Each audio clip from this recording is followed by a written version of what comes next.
Bienvenidos al tema de esta semana donde vamos a hablar acerca de la argumentación ética. ¿Qué es lo que vimos o qué es lo que vamos a hacer esta semana? Iniciamos esta semana en el blog analizando un artículo de Peter Singer donde nos habla de la ética de la piratería en Internet. El objetivo de este blog es plantear nuestra postura acerca de cuáles son las objeciones que le plantearían el autor y cuál es la opinión personal después de leer dicho escrito. Recuerden que es muy importante que en sus opiniones fundamenten sus argumentos, es decir, no se trata solamente de que digan sí o no, sino que investiguen un poquito más. Recuerden, es el momento de detenernos a reflexionar sobre esto y detenernos a pensar, ¿por qué? O sea, ¿qué es lo que realmente le refutaría al autor? O sea, ¿cuál es tu objeción ante la opinión del autor?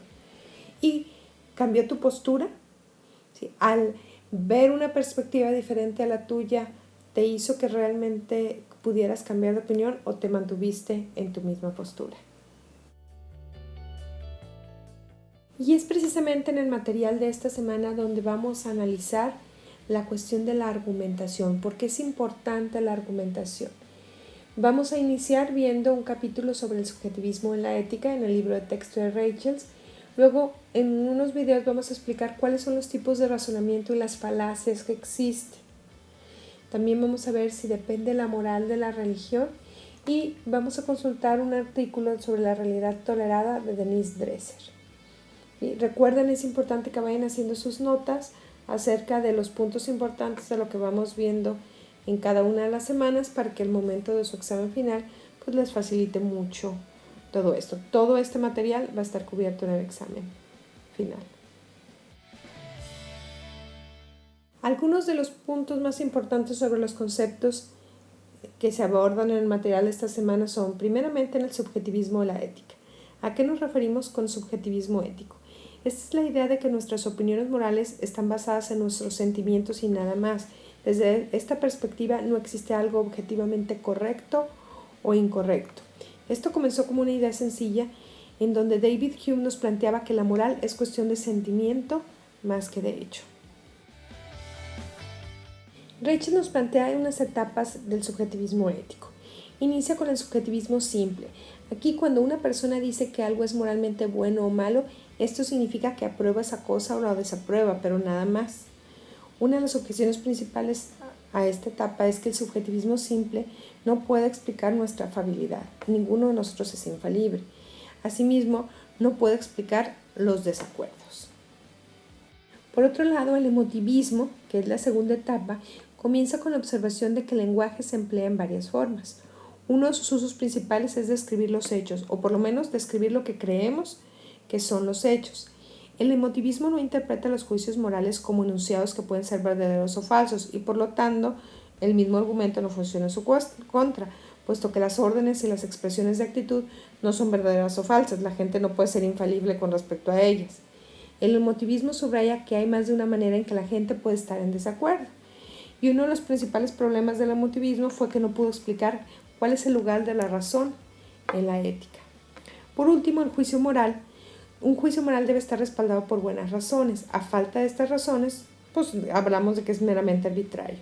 Una verdad en la ética es la conclusión que está respaldada por razones. La respuesta correcta a una pregunta moral es simplemente la respuesta que tiene a su lado el peso de la razón. La razón dice lo que dice cualquiera que sean nuestras opiniones y deseos. También Rachel nos plantea algunas reflexiones sobre si realmente depende la moral de la religión.